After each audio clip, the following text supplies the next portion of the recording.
गिबियावनो नोंथांमोनखौ आंनि इउटुब चेनेलाव सोंनो बरायग्रोबाय। आं दिनै नोंथांमोननि सिगाङाव मोनसे निउस आपडेट लाना फैदों, बेनो जाबाय डक्टर अनजुलि दैमारि मेमनि सायावहाय। थारमाने दाखालि जे मोनसे जोंहा फेक एनकाउन्टार जाना थांबाय, केनाराम बसुमतारीनि जायगायावहाय डिम्बिश्वर मुसाहारिखौ गावथारबाय। दा बिनि सायावनो जोंना डक्टर अनजुलि दैमारि मेमा मा बुंदों बेखौनो आं नोंथांमोनजों शेयार खालामनो होननानै दिनै बे भिडिअखौ लाबोनाय जादों। नोंथांमोना भिडिअखौ नायलांबानो जाबाय।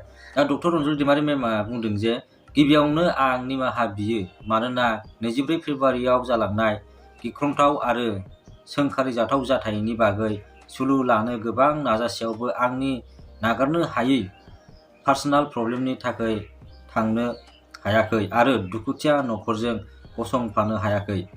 थारमाने जाय मानसिया दिनै फेक एनकाउन्टार खालामजाबाय, डिम्बिश्वर मुसाहारिनि नखराव थांनो हायैनि थाखाय, बिसोरजोंहाय गसंफानो हायैनि थाखाय बिथाङा निमाहा बिदों आरोना। ओजों स्पट भिजिट खालामालासिनो स्टेटमेन्ट होनायाबो थिग नङा। नंगौ, थिगैनो दङ। थारमाने जायगायाव थाङालासिनो जेनेबा मोनथिया हुसिया बायह्रानि निउस नुनायजों स्टेटमेन्ट होनायाबो मोजां नङा होननानै बुंदों आरो।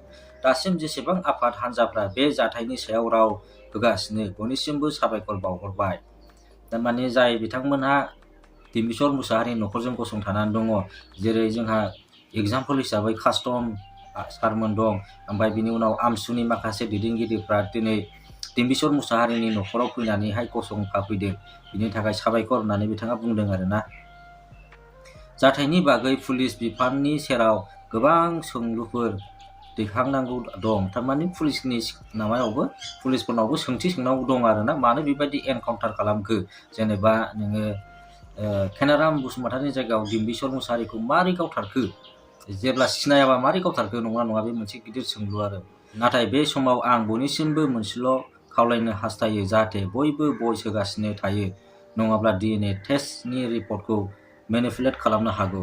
नंगौ, थारमाने बयखौबो खावलायदों आरोना। नंगौ, थिगैनो दं। बयबो रायजो राजा गासिबो आफादनि मानसिफ्रानो ज' जानांगौ, जाहाथे बे जेनेबा DNA टेस्ट रिपर्टखौहाय जेनेबा फेक होननो हाया आरोना, जेनेबा थगायनो हाया, सोलायनो हाया, बेफोरबायदि मोनसे खोथा मेमा जोंना बुंदों आरो डेड बडिखौ केनाराम बसुमतारीनि होनना सिखावब्ला गावथारनो हायो होनना फोरमायनो नाजानो हागौ, मानोना CMआबो गोबां केस थानाय मानसिसो होनना जास्टिफाइ खालामनो नागिरखादों। नंगौ, बिनि सिगां जोङो निउस मिडियाआवबो नुखाबाय, जेनेबा मामाया मा बुंदों नंगौना नङा। जेन बेखौनो गिनाय मोनदों आरोना। नोङो DNA टेस्ट रिपर्टखौबो सोलायलाबायनो हागौ आरोना, उल्टां फाल्टां खालामनो हागौ। गोदोबो पुलिस, आर्मि आरो CRPF जवानफ्रा रेप खालामनायनि मेडिकेल रिपर्टफोरखौ मेनिपुलेट खालामनाय बिदिन्थि दङ। नंगौ, गोदोबो जेनेबा जोंना गामि थांनानै बेबायदिनो मानसि नागिरहैनानै जेनेबा हिन्जावफोरखौबो बिदिनो गाज्रि आखु नायनाय बा गाज्रि आखु खालामबोनाय, बेफोरबायदि जोङो खोनानो मोनखादों आरो जोङो उन्दैयावबाबो नुबोखादों बेफोरबायदिखौहाय। दा बेखौनो गिनाय मोनदों आरोना। रिपर्टफोरखौहाय, मेडिकेल रिपर्टफोरखौहाय दोनखोमानो हागौ होननानै बिथाङा गिनाय मोनदों बा रायजो राजाखौ सांग्रां जानो थाखाय खावलायदों। आरो मेमा बुंबावदों दि गुबुन मोनसे सैथो बाथ्राया जाबाय, बे जाथाया एनकाउन्टार नङा, नाथाय फेक एनकाउन्टारसो। थारमाने जोंना मेमा बुंबावदों आरोना, बे जाथाया एनकाउन्टार नङा आरोखि ना, बेयो मोनसे फेक एनकाउन्टारसो होननानै बिथाङा बुंबावदों। नंगौ, जेराव फोरमान जाखाबाय, नंगौना नङा, सिनायजोबखाबाय, बयबो फटकखौ, डेड बडिखौ नायनानै सिनायजोबखाबाय। जिखुनु जाया नोंथांमोना बे डक्टर अनजुलि दैमारि मेमनि बे पस्टनि सायाव नोंथांमोना मा बुंनो सानो, आरो बे एनकाउन्टार जानायनि सायाव नोंथांमोना मा फोरमायनो सानो, नोंथांमोना कमेन्ट हरबानो जाबाय। आं बे कमेन्टखौहाय रिभिउ खालामबावगोन गोदान मोनसे भिडिअआव। दिनैनि भिडिअआ एसेनोसै। बयबो मोजाङै थाबानो जाबाय, गोजोन थाबानो जाबाय। बाय।